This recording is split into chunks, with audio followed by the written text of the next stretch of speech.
Ողջույն, առաջնորդի արմատներով հաղորդաշարի շրջանակներում միասին բացահայտելու ենք հայ գործարար առաջնորդներին և նրանց հաջողության պատմությունները, իսկ այսօր զրուցելու ենք Վանարդի ընկերության հիմնադիր, գինեգործ Վարուժան Մուրադյանի հետ։ Բարի եք եկել, Շնորհակալ եմ։ շատ ուրախ եմ, իջնենք ցած։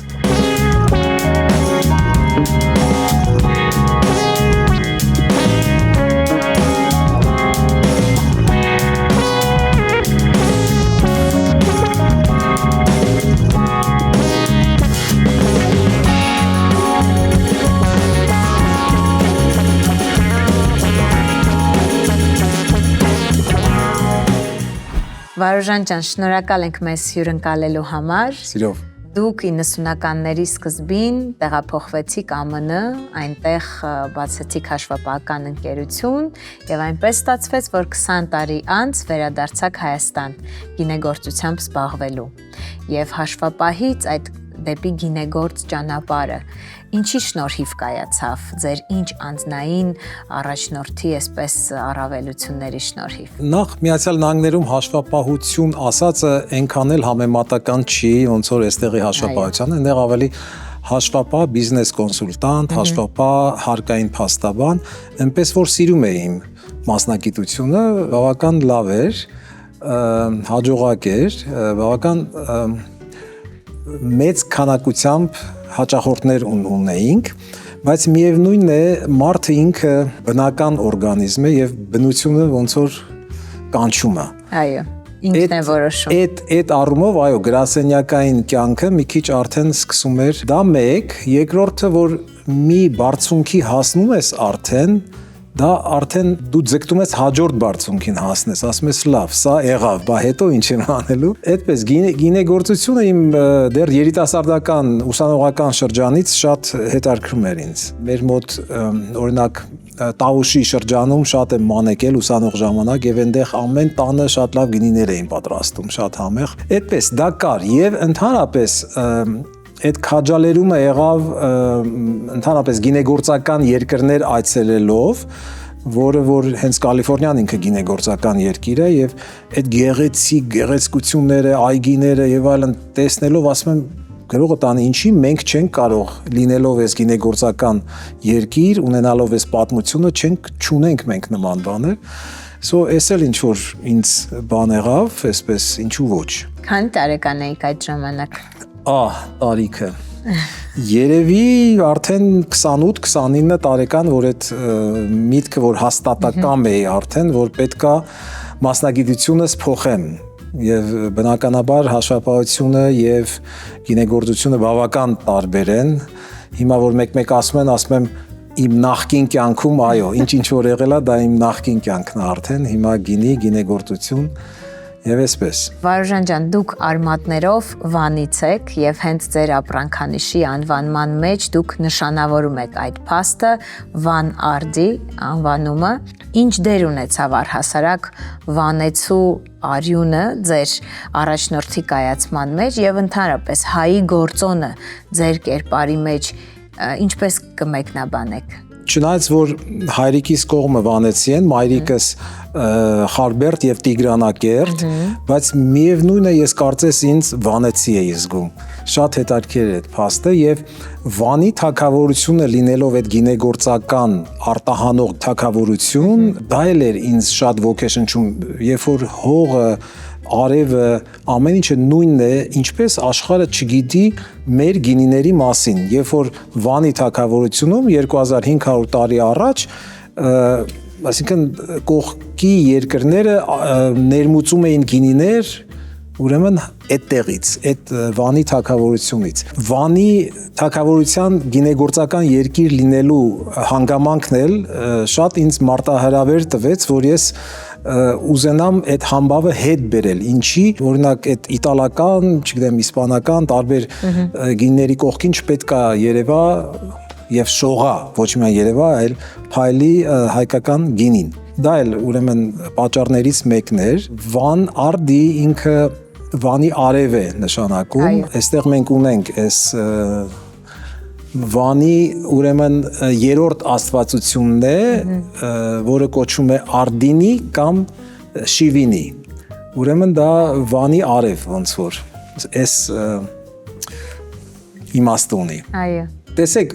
լինելով վանեցի բնականաբար, հիմա շատ են ասում, որ պետք չի ասել վանեցի, գյումրեցի եւ այլն, չէ, ես միատեսակ ծաղիկները այդպես անհրապույր են։ Սա փունջ է, սա ամեն մեկը իր գույնը ունի։ Գյումրեցին ունի իր կոլորիտը, որը չունի Երևանցին կամ եւ այլն։ Վանեցին սասնա պարերը ունեն իրենց կոլորիտը, որը չունի այլ դրա համար ես եկեք չհամաձայնվեմ մեն մարդկանց հետ, այո, վանեցին թող մնա վանեցի։ Լավ, ինչ հաջորդ հարցեր կարծեմ թե այս հայ մնալու, այո, Սփյուռքը ունի հայ մնալու խնդիր, որտեվ ես կարծում եմ Սփյուռքը ինքը արդեն չգիտեմ, ճերմակ ցեղասպանության մի գործիք է, որ 4-5 սերունդ հետո այնտեղ արդեն ազգանունները կարող է հայ մնան, բայց միևնույն է հայի էությունը պիտի կորի եւ այդ տեսանկյունից նայելով մեր ընտանիքը հաստատ որոշել էր, որ ես ու կինս, որ մեր երեխաները լավ կլինի, որ Հայաստանում մեծանան եւ դա ուրեմն այո, այդպես էլ եղավ եւ դա ուղղակի պետք էր ճիշտ պլանավորել, որտեվ 4 երեխաներն որ ծնվել են այնտեղ, այնքան էլ հեշտ չի իրենց ուրեմն տեղափոխել այստեղ, բայց ճիշտ պլանավորումը եւ այսպես քայլերը ճիշտ վերցնելը տվեց իր արդյունքը եւ կարծեմ թե երեխաներս բոլորն էլ հիմա մեծ են եւ գոհ են, որ իրանք գտնվում են հայրենիքում։ Բոլորն էլ տեղափոխվեցին, շատ լավ է։ Փաստորեն Սփյուռքում կարևոր է հենց ձեր կողմից նախ հայ մասնագետի կերպարը բարձր պահել, ինչը դուք արեցիք որպես հաշվապահ, այնտեղ մեծ որոշում կայացրեցիք վերադառնաք եւ շատ կարևոր է, որ ընտանիքը ձեզ հետ համաձայնվեց եւ միասին վերադարձաք։ Երեխաները այստեղ շարունակեցին ուսումը։ Թե արդեն ավարտել էին բուհերը այնտեղ ավարտեցին, հետո եկան, որոշները այստեղ շարունակեցին դպրոց եւ հետո համալսարան եւ այդպես։ Այո։ Իսկ իրենք որպես ընտանիքի անդամ մասնակցում են ձեր որպես գինեգործի գործունեության։ Մեծամասամբ այո, որոշները ունեն իրենց առանձին գործերը, բայց միևնույն է գինեգործարանը միայն գինեգործարան չէ, գիտեք որ տուրիստական կոմպոնենտը շատ մեծ տեղ ունի մեր գործունեության մեջ եւ մարքեթինգի մեջ եւ туриզմի կազմակերպման մեջ իրենք շատ ընդգրկված են, այո։ 2021 թվականից դուք հանդիսանում եք նաեւ Հայաստանի գինիներ հասարակական կազմակերպության խորհրդի նախագահ եւ շատ եք մատնանշում ձեր զրույցների, հարցազրույցների մեջ, որ շատ կարեւոր է Հայաստանի տարածքում գինեգործների համագործակցությունը։ Դուք որպես գործարար ինչ մրցակից եք եւ ընդհանրապես ինչպիսի գործընկեր եք ձեզ համարում։ Կուզենայի խոսենք այդ մասին։ Շատ լավ խոսենք։ Ընդհանրապես գինեգործությունը կամ գինեգործը պետք է ունենա բարձր սանդղակ։ Լավ գինեգործն է, որ կարող է այդ բարոյականությամբ լցված գինեգործն է, որ կարող է լավ մի քանի շերտով խորը գինի ստեղծել, ես կարծում եմ, որտեվ գինին միայն դա զուտ արտադրանք չէ, դա ոչ շոշափելի երևույթներ էլ կան գինու մեջ, դրա համար հոգևորը գինեգործի մեջ շատ կարևոր է։ Իմիջիալոց ասեմ, հայկական գինիներ ՀԿ-ի նախագահ արդեն չեմ, ուղղակի անդամ եմ հիմա, որտեղ մենք փոփոխվում ենք, ռոտացիոն կարգով։ Դա էլ է կարևոր։ Այո, իհարկե։ Ուրեմն այդ բնագավառում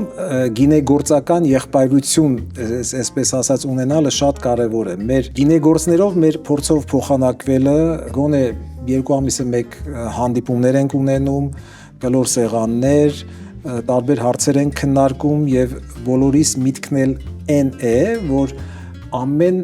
մեկս առանձին ձևով չենք կարող գրավել աշխարհը։ Պետք է աշխարհը գրավենք մեկ նավով, այսպես ասած, նույն նավի մեջ ենք, որը կոչվում է հայկական գինիներ։ Եվ բոլորիս հաջողությունը նաև մեր անհատական հաջողություններն է։ Այս մոտեցումն է հիմնականում մեր անդամ կազմող ուրեմն գինեգործների մոտ։ Հավանաբար այցելում եք հաճախ իրար գործարաններ, համտեսում եք գինիները։ Անպայման, եւ ոչ միայն համտեսում ենք, մի քիչ էլ գինովնում ենք։ Իհարկե, շատ լավ ժամանակ ենք անցկացնում գինեգործների հետ միասին եւ գինու որակը այս ձևով կարծում եմ, որ շատ ավելի լավ կարող ենք պահել ընդհանրապես հայկական գինիներ, դա նպատակներից մեկն է, որ ունենանք հայկական գինիներ, ուրեմն որոշակի չափանիշ, որին պետք է համապատասխանեցնեն գոնե գինեգործների մեծամասնությունը։ Ի վերջո դուք ոնց որ բոլորդ միասին զարգացնում եք ընդհանրապես Հայաստանի հանդեպ վերաբերմունքը գինեգործության տեսանկյունից, ինչպես եք տեսնում եվրոպացիները արդեն փոխել են իրենց մտածելակերպը եւ Հայաստանը սկսել են համարեն գինեգործության երկիր, չէ՞ որ տարածաշրջանում Վրաստանը կարծես թե մենաշնոր վերցրել այդ տիտղոսի համար, ինչպես է հիմա ընթանում այդ գործընթացը։ Այո, նման երևույթ կար Վրաստանի հետ կապված, բայց հիմա բավական փոխված է իրավիճակը եւ Եվրոպան եւ աշխարհը ընդհանրապես շատ ավելի լավ ինֆորմացիա ունի արդեն հայկական գինեգործության մասին եւ շատ ավելի լավ գնահատում է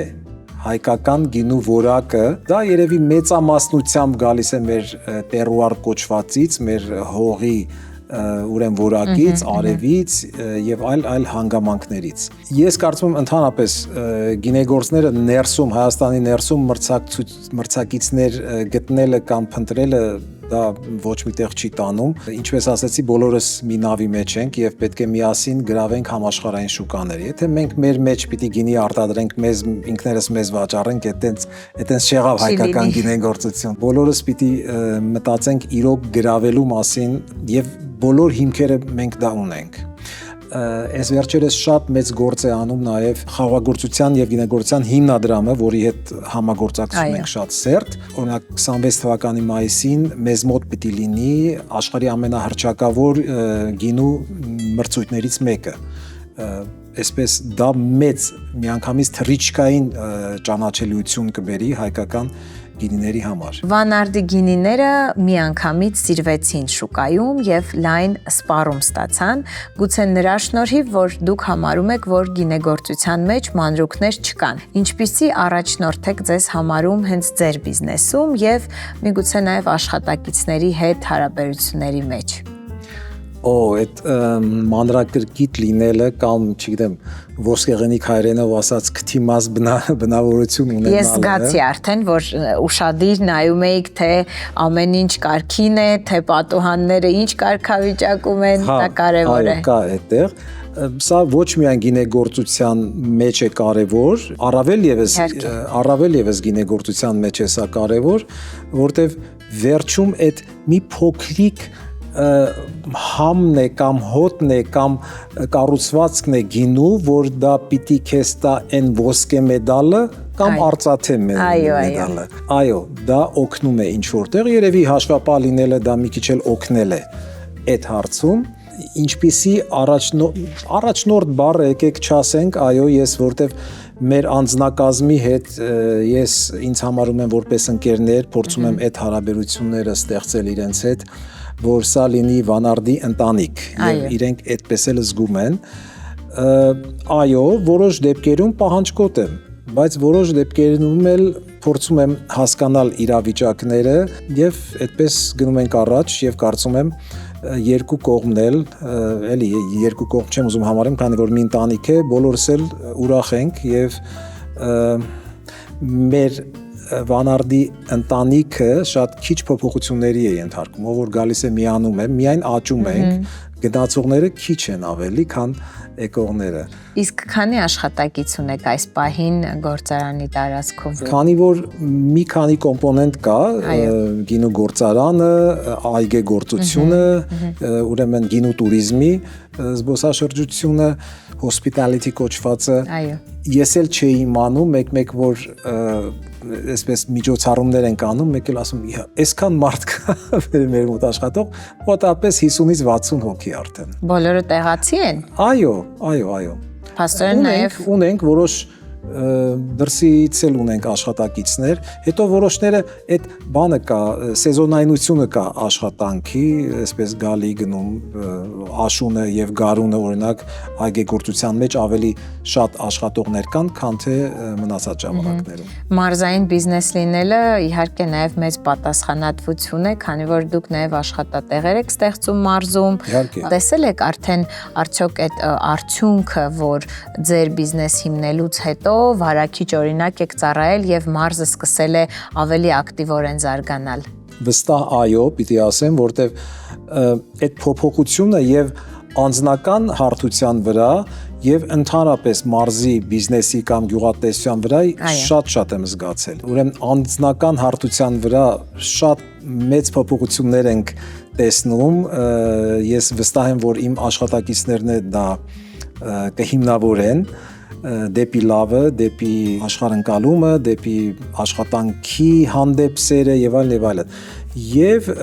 ուրեմն բիզնեսային առումով էլ մինչև իմ գալը կարծեմ շատերը այստեղ խաղողների այգիները հանում էին եւ ուրիշ կուլտուրաներ էին ուզում ցանել կամ որևէ գյուղատնտեսությամբ չզբաղվել, ուրեմն խաղողի այգիները կարծեմ թե աճել են, որտեվ շահագրգռող կամ խրախուսող ուրեմն իմ կողմից եղել են խրախուսումը, որ ինչի եք այդ բան անում, մի հանեք խաղողի այգիները, հակառակ տնկեք, այս ձևով մշակեք, այս սորտերը տնկեք եւ սպառումը գրեթե ապահովված կլինի։ Մենք հիմա գտնվում ենք Արագածոտնի մարզի Սասունիկ գյուղում։ Ինչպես ընտրեցիք հենց այս տարածքը ձեր գործարանը կառուցելու եւ գինեգործությամբ զբաղվելու համար։ Շատ եմ կարևորել տարածք ընտրելը, քանի որ այգի հիմնելը դա այնպես բիզնես չի, որ պիտի ստեղծես, հետո 10 տարի հետո տեղափոխես եւ այլն։ Սա ոչ միայն իմ կյանքի համար էր կարևոր, եթե ես համարում եմ, որ այս բիզնես կոչվածը պետք է ժառանգվի սերունդների, պետք է այդ իմ սերունդները ասեն, որ այս ինչ տեղում է տնկել մեր այգիները, ուրեմն աշտարակի շրջանը ինքը իրոք որ հազարամյակների պատմություն ունի գինեգործության, վկա այս ագարակի հնձանները կամ լեցուն ուրիշ վկաներ կան, բայց նաև շատ քարքարոտ է տարածքը։ Այո, դա շատ է դժվարացնում, եթե սկզբնական այգու տնկման ժամանակ ճիշտ գործողություններ արեցիր, այդ քարերից որոշակի ազատվելու, որոշակի քարերը թողնելու, որտեղ քարերն են հենց ուրեմն ճիշտ գինու բաղադրությունը տալիս, այդ հանքանյութերը եւ այլն ամեն ինչը տեղափոխվում են խաղողի մեջ, հետո խաղողից գինու մեջ եւ հաստատ իրանք ուրեմն տարբերվում են այլ ռեգիոնների գինիներից։ Ձեր գործունեության մեջ դուք հաճախ եք շեշտում, որ համբերատար լինելը եւ լավատես լինելը շատ կարեւոր է։ Եղել են արդյոք դեպքեր, որ ձեր բնավորության գծերը խանգարեն ձեզ բիզնեսում։ Չէ, ես կասեի, մանավանդ գինու բիզնեսում դու պետք է լավատես լինես եւ համբերատար։ Համբերատար ինչու՞ չէ նաեւ լավատեսություն ունենալով դա էներգիա է, լավատեսությունը, չէ, ասում են լավ ասենք, որ լավ լինենք, պատահական խոսք չեմ համարում դա, կամ նմանատիպ, որտեվ մեր մոտեցումը գինուն եւ խաղողին ընդհանրապես իրենք բնական երևույթներ են, պատահական չի, որ մենք զանգ ունենք մեզ մոտ, հսկայական աշտարակ եւ մեծ զանգ հիմա կշրջենք նաեւ կտեսնենք եւ երաժշտությունը։ Դրա համար այս ամեն ինչից մեկտեղ մարդու գինու հետ շփվողի կամ խաղողի հետ շփվողի էմոցիաները շատ կարեւոր են։ Այո, լավատեսություն։ Անուղղելի լավատես եմ ես, այսպես ասեմ։ Նայեք, գինին չի հասկանում երաժշտությունը Մոցարտա թե Հայրիկ Մուրադյանը, այլ ինքը զգում է վիբրացիաներ, սովորական վիբրացիաներ, նույնը ենթարենք այգում ուրիշ տեսակի երաժշտություն է հնչում եւ վիբրացիաները հիմնականում օրինակ այգում ուրիշ տիպի երաժշտություն է հնչում, այնտեղ ավելի ոգեշնչող, բույսերին պետքա ոգեշնչենք, իսկ գինետանը ավելի հարմոնիա, նոտաները պետքա իրար հաջորդեն ոչ շատ մեծ տատանումներով եւ այդ ամեն ինչը փոխակերպվում է զուտ վիբրացիաների եւ հերցերի։ Եվ սա է լինում փոփոխությունը գինու մեջ։ Մեր մոտեցումը, այդպես դուք ինձ հարցնում եք, թե վանարդին ինչով է։ Սա է մեր։ Ձեր հիմնական օրվա մասը դուք անցկացնում եք հենց այստեղ գործարանի տարածքում եւ ինչպես է ձեզ մոտ ստացվում, կիսվեք խնդրում եմ այդ գաղտնիքով, նաեւ որ համատեղում եք այդ բալանսը, ձեր աշխատանքը, անձնական կյանքը, բիզնեսը, կարծում եմ մեր ունկնդիրներին հետաքրքիր կլինի լսել այդ մասին։ Երկու օր առաջ ընկերներս էին եկել, ասում են, այսպիսի աշխատանքային վայր եթե լինի, մենք էլ կուզենք։ Դա միանգամից չի լինում դա այդպես, այո, ես շատ ժամանակ եմ անցկացնում այստեղ, արդեն իմ հիմնական զբաղմունքը սա է եւ հետո որ ընտանիք եմ վերադառնում կամ ընտանիքից մի մասը այստեղ են լինում, այնպես չի որ չենք շփվում իրար հետ, բայց հա նա ոնց որ ավելի քիչ ժամանակն է իմ կյանքի խլում եւ շատ զբաղված լարվածություն եմ զգում, բայց այդ արանքներում էլ միշտ դու ժամանակ ես գտնում բնության հետ շփվելու, թեկուզ աշխատանքի միջոցով։ Ես շատ եմ սիրում գնալ հենց եթե այգում մի գործ կա, անպայման ես այնտեղ լինեմ, ինչ որ ձևով էլ աշխատեմ։ Լինելով հաշվապահ, էլի այդ միշտ կա իմ մոտ, որ գրասենյակային աշխատանքն էլ էլի բավական ժամանակ կա։ Ներդաշնակությունը այս ամեն ինչի ինձ շատ գոհացնում է, այսպես ասած։ Վարուժան ջան, ձեր մոտեցումները բիզնեսին հավաստիացնում են, որ դուք ցանկանում եք գինեգործությունը ընտանեկան ավանդույթ դարձնել, եւ եկեք խոսենք մի փոքր այդ մասին, թե ինչպես եք տեսնում ընտանիքի ներգրավվածությունը հետագայում այս բիզնեսի մեջ։ Ձեր երեխաները արդյոք կշարունակեն այս գործը։ Նախ ես այն համոզմունք ունեմ, որ ընդհանրապես երեխաներին պետք չի, չնայած հիմա ասում երեխաներ, ամեն երեխաներս արդեն բավական մեծահասակ անձնավորություններ են, որևէ ընթացքում երեխաներին պետք չի ստիպել այս անել կամ այն ուղղությունը վերցնել։ Ես փորձում եմ իմ աշխատանքով, իմ ստեղծած վանարդիով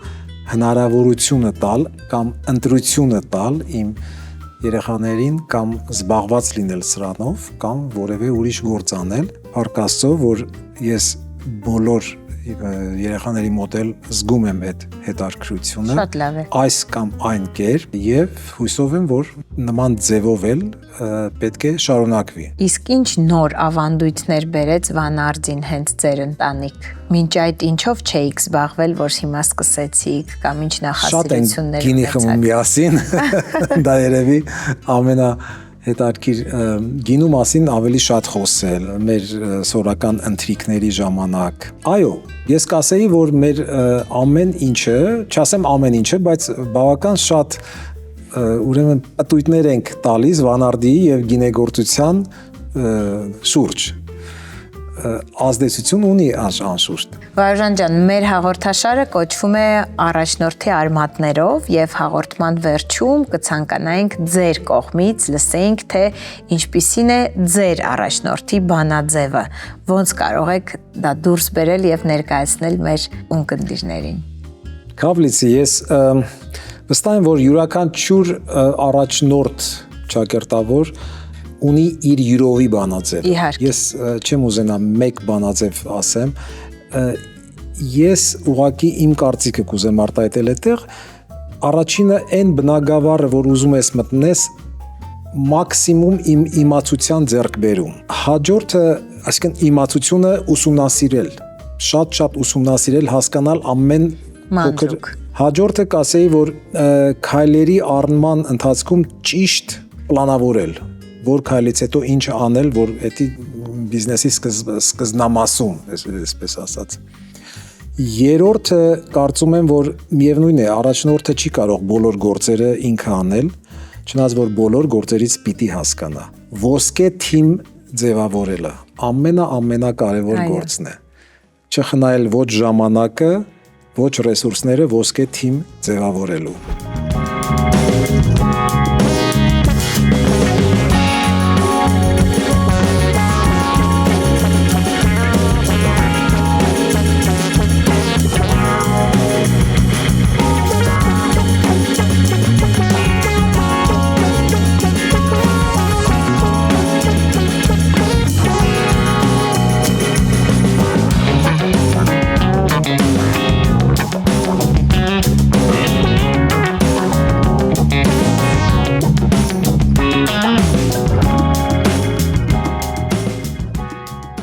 ինչ ենք ցած փորել, որովհետև եւ ջերմաստիճանը օդի ավելի ուրեմն առանձին օդի ջերմաստիճանը առանձին է սառեցվում գործիքներով եւ ամեն պահաման ունի իր